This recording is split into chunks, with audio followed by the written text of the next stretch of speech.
Welcome to Supernatural Stocks on Moneyweb with your host, the Finance Ghost.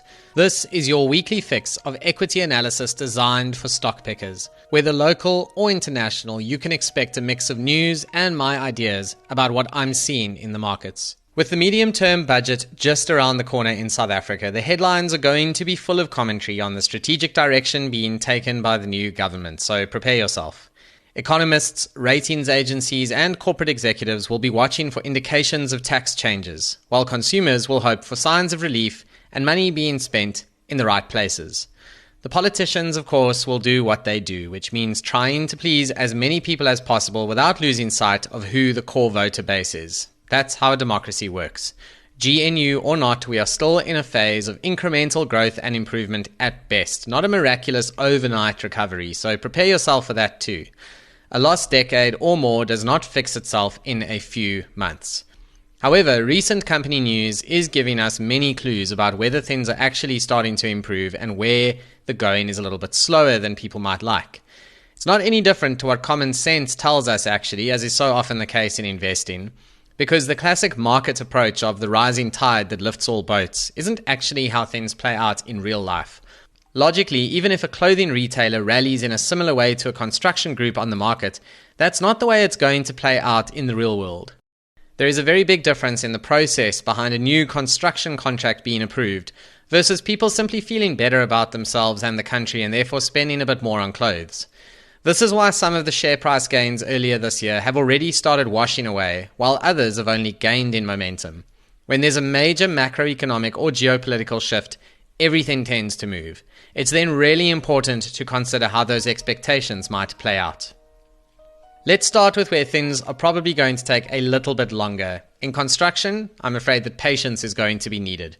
In the construction materials and cement industry, there are really two main sources of potential growth: the public sector and the private sector. The former is really slow, because the wheels of government will need to grind into action and actually get major projects off the ground. Infrastructure investment has been woeful for years, so whilst it's true that practically any improvement is worth celebrating, it's also true that reaching the full potential of local capacity for example, cement production, is going to take a long time if we ever get there. In the private sector, the projects are inevitably smaller than large-scale infrastructure, but they are also more consistent and less fraught with all the dangers and irritations of public procurement processes in a country that doesn't exactly have a great reputation for a corruption-free government. The private sector stuff is likely to come through before the public sector stuff does, but it is still going to be a lot slower than the uptick we see in other sectors. Based on commentary from Afrimat and PPC recently, investors do need to manage their expectations here and avoid falling into the trap of overestimating the rate of change. This brings us neatly to Cashbuild and the broader home improvement sector. Cashbuild is basically a seller of very small-scale infrastructure projects if you think about it. After all, the same mindset that leads a corporate to invest heavily in fixed assets in South Africa is found in households that are choosing to add on a room or redo a bathroom. The quantum of the spend impacts the level of confidence needed to pull the trigger though. Finally doing that household project that you've put off for years is not the same as building a new factory. Cashbuild and sector peer Italtile should see action well before the likes of Afrimat and PPC for that reason. It does seem to be happening at least, with Cashbuild reporting positive sales growth in the latest quarter. It's not much, admittedly, but it is a green number instead of a red one, and that is a very positive sign versus where we've been. And now for retailers, where Maslow's hierarchy of needs actually gives us the answer.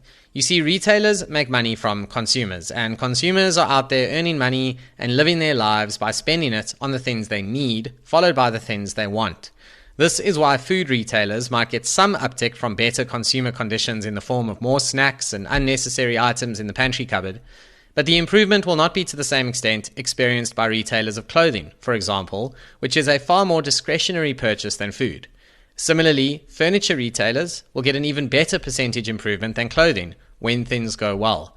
This is a function of our basic needs and price elasticity across different retail categories. It's why Stats SA reports retail trade sales across these various categories, as the data would be useless if all it told us was the extent of total retail sales in South Africa. Instead, we can see the split across discretionary and non-discretionary goods. Now, companies only report every 6 months, or quarterly if they are being really nice. Stats SA reports monthly. If you read those statistical releases, you're going to get great clues about what is really going on in retail. I expect the clothing retailers to be the first place where you'll see consumer sentiment really start to improve. This isn't a comment on the share prices, many of which have rallied strongly. It's more a comment on the earnings trajectory that needs to catch up and support those share prices. Look out for the health and beauty players as well, like Clicks and Dis-Chem. When consumers have more money in their pockets, health and beauty is one of the categories where that spending inevitably goes. The pharmacies won't see much change because people don't spend more on medicine just because they have more cash. But on the way out of the store, once they're done buying their meds, they find very good reasons to buy more from the lucrative front shop, as it's known, which is where all the margin is made anyway. Clicks and Dis-Chem want you to shop in all those aisles. They just provide you with a dispensary at the back to encourage you to get into the store. I already mentioned furniture, but appliances are much the same WhatsApp group. New World is a company that you'll practically never read much about or hear much about or anything really, with a market cap of 650 million rand that puts it firmly in small cap territory. With the share price down 20% over 5 years, this is a small cap that has gotten smaller. But this year it's up around 9% year to date, albeit in a very zigzag fashion thanks to limited liquidity. The company sells appliances, and they had a truly awful interim period before the elections because South Africa was in such a dark place, literally.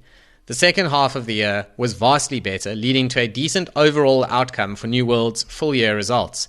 Keep an eye on this one as interest rates come down and sentiment improves even further. If we're looking for a consumer-led GNU recovery, which I believe is going to be the case, then you need to pick the consumer businesses that are best placed to benefit from that. If the second half is anything to go by at New World, the next financial year could be a big one for the small cap. There's no such thing as an opportunity without risk, and these are merely my opinions on the stocks covered herein. Make sure that you do your own research, form your own views on the market when doing anything in your portfolio. Nothing in supernatural stocks should be taken as advice.